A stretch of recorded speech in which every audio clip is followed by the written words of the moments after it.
நாங்குநேரியில் நடந்த 2 பேர் படுகொலை, பல பேர் காயமடைந்திருக்கிறார்கள். அதில் சம்பந்தப்பட்ட குற்றவாளிகளை காவல்துறை கைது செய்ய வேண்டும் என்று உயர் அதிகாரிகளை தொடர்பு கொண்டு வலியுறுத்தி இருக்கிறோம். தென் மாவட்டங்களில் சாதியின் பெயரால் வன்முறை வெறியாட்டத்தை தூண்டிவிட்டு அரசியல் ஆதாயம் தேட சங் பரிவார்கள் முயற்சிக்கிறார்கள் என்று ஏற்கனவே தகவல்கள் வெளியாகி இருக்கின்றன.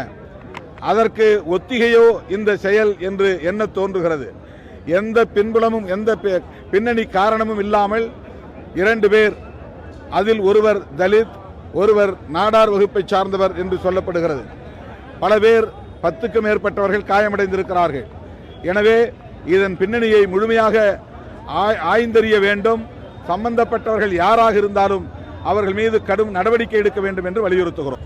ஈரான் மீது நடத்தப்படுகிற கொடூரமான ஏவுகணை தாக்குதல்களை உடனடியாக அமெரிக்க ஏகாதிபத்தியமும் இஸ்ரேலும் நிறுத்த வேண்டும் என்று வலியுறுத்தி நாங்கள் இந்த ஆர்ப்பாட்டத்தை முன்னெடுத்திருக்கிறோம்.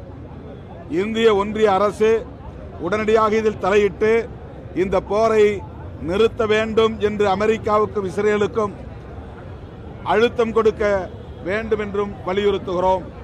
அமைச்சரவையை கூட்டி தீர்மானம் நிறைவேற்ற வேண்டும், போர் நிறுத்தத்தை வலியுறுத்தி தீர்மானம் நிறைவேற்ற வேண்டும் என்றும் வலியுறுத்துகிறோம். அத்துடன் வளைகுடா நாடுகளில் வாழ்ந்து கொண்டிருக்கிற லட்சக்கணக்கான இந்தியர்கள், குறிப்பாக தமிழ்நாட்டை சார்ந்தவர்கள், ஈழத்தை சார்ந்தவர்கள், இலங்கையை சார்ந்த ஈழத்தமிழர்களும் அங்கே ஏராளமானவர்கள் அகதிகளாக இருக்கிறார்கள். இவர்கள் அனைவரின் உயிருக்கும் பாதுகாப்பற்ற நிலை உள்ளது. எனவே இந்த போரை உடனடியாக நிறுத்த வேண்டும். அதற்கு முன்னதாக அங்குள்ள புலம்பெயர்ந்த இந்தியர்கள், தமிழர்கள் அனைவரையும் பாதுகாக்கும் நடவடிக்கையில் இந்திய ஒன்றிய அரசு ஈடுபட வேண்டும் என்று வலியுறுத்துகிறோம்.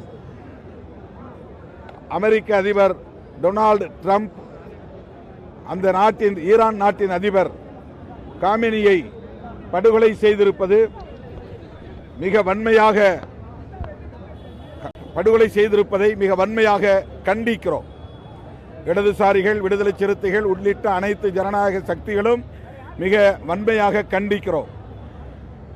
ஈரான் நாட்டு மக்கள் பாதுகாப்பற்ற நிலையில் இருக்கிறார்கள்.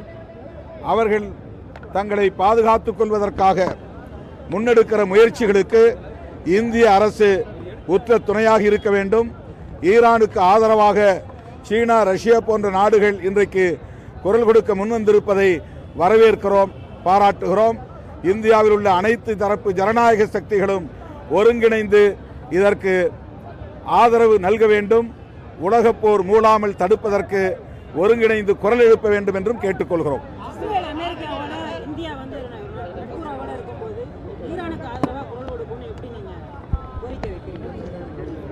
ஈரானில் நடப்பது அநீதியானது, மிக மோசமான ஒடுக்குமுறையாகும். எனவே அமெரிக்கா எடுக்கிற இந்த நடவடிக்கையை கண்டிக்கிறோம். அதற்கு இந்தியா துணை போகக்கூடாது என்று வலியுறுத்துகிறோம்.